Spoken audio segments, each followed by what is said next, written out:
mercredi, nous avons appris avec joie la venue de Monseigneur No comme nouvel évêque de Nice.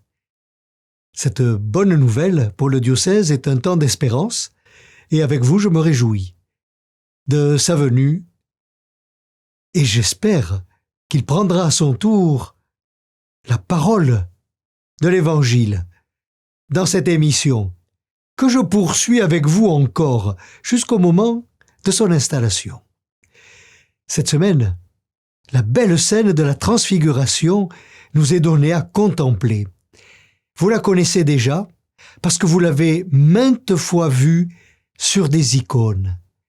Là, cette scène peinte, écrite comme l'on dit, non pas avec les lettres de l'alphabet, mais avec toutes les vocations si fortes que les orientaux savent donner à la parole qui n'est pas que l'écriture ou la voix.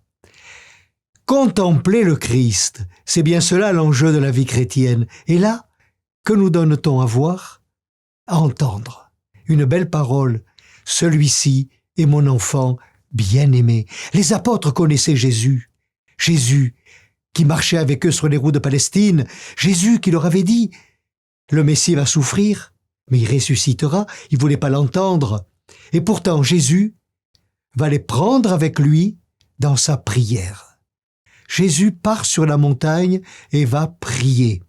Et là, dans la prière, et cela nous interroge, cette expérience de Dieu à travers Jésus, la prière, est-elle un lieu vraiment d'expérience pour nous, de la révélation de qui est Jésus et comment il nous ouvre à la rencontre du Père?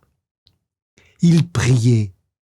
Cette prière, elle le situait dans la relation avec le Père, mais aussi Moïse, Élie, dans toute cette histoire de Dieu, cette histoire d'un peuple et qui en Jésus trouvait son aboutissement avec les grands témoins, Moïse, Élie, Jésus. Il donne à l'histoire de Dieu et des hommes de trouver leur point d'orgue, si j'ose dire. Dans la prière, Jésus va les introduire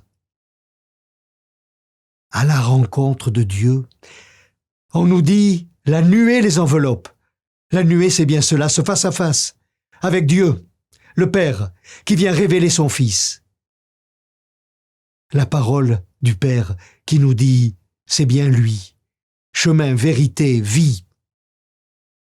Suivez-le, écoutez-le. Alors je vous invite, dans ce temps de carême, à entrer dans la prière. Je vous invite à vous mettre dans ce face-à-face avec Jésus. Écrivez votre icône.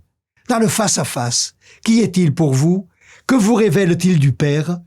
Et comme le dit Pierre avec sa bonhomie, qu'il est bon d'être ici.